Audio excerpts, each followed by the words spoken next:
जब राजा बलि के यहाँ बावन भगवान राजा बलि यज्ञ कर रहे थे, भक्त प्रहलाद जी का पुत्र का नाम विरोचन, अब विरोचन का पुत्र का नाम थे राजा बलि।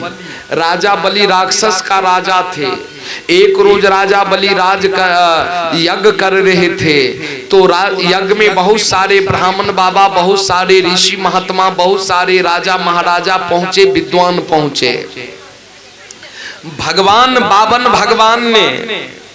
भगवान भी उस यज्ञ में चले। बावन भगवान कितना टोकता, कितना टा, इतने गो के, बहुत छोटा, इतने गो के, तनिए गो के,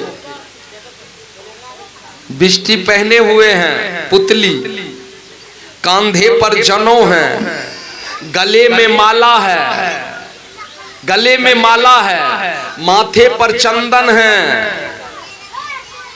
कान में कुंडी है, कांधे पर बेग है, एक हाथ में चूटा कमंडल सुमरनी माला है, और एक हाथ में छत्ता लगा करके बावन भगवान राजा बलि के यज्ञ में पहुंच गए।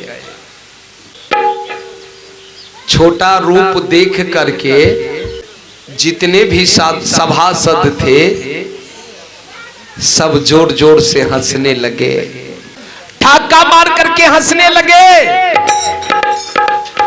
कि कितना छोटा है।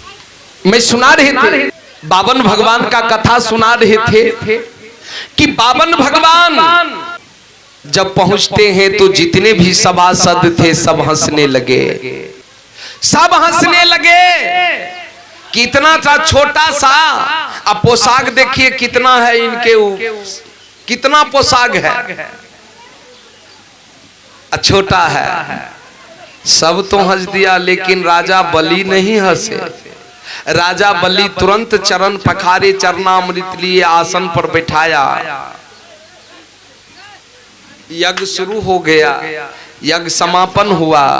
राजा बलि बोले कि दान में मांगिए जी, जो चीज जो दान में मांगता था राजा बलि दान करते थे, राजा बलि दान करते थे। ए बाबू,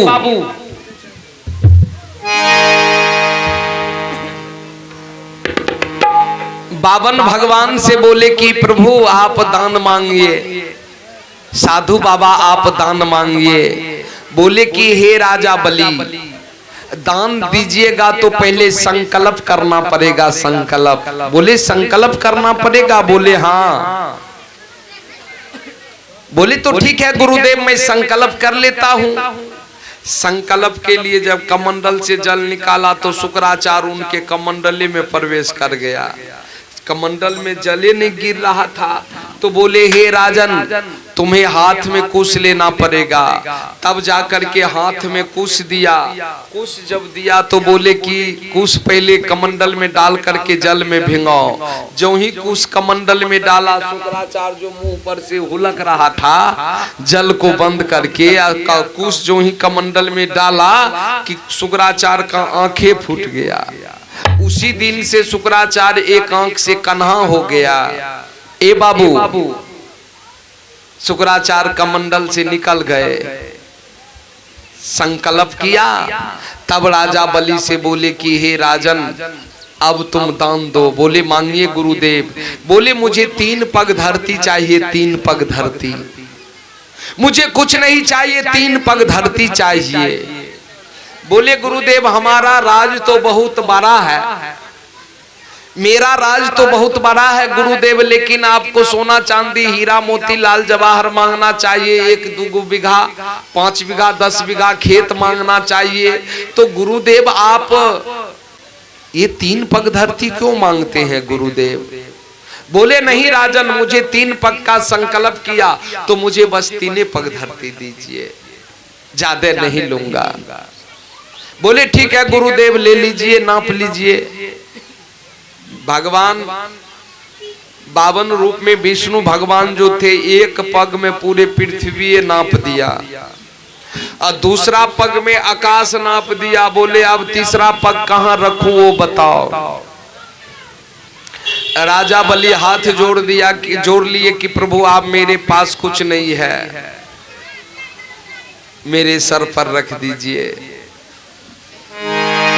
बोले हे राजन, अब तो तुम सारा कुछ दान कर दिए हो, सारा चीज तुम दान कर दिए हो राजन, तो अब तुम रहोगे कहां? बोले गुरुदेव, जहां आप रखिएगा वहीं मैं रहूंगा।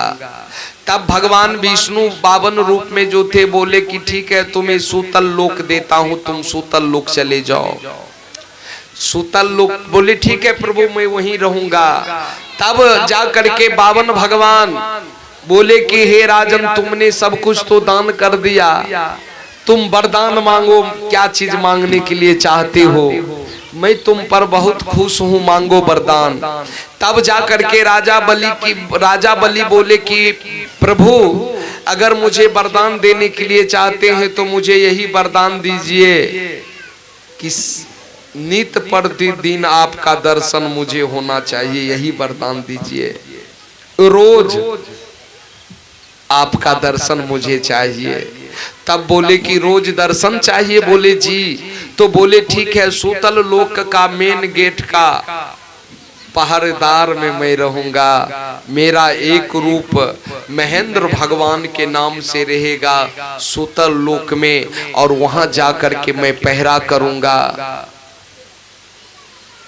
देखिए भक्ति के बस में भगवान।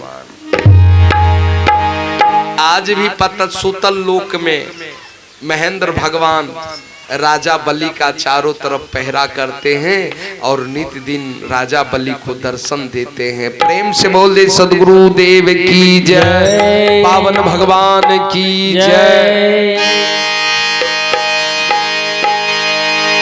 मैं सुना रहे थे कथा प्रसंग, ए बाबू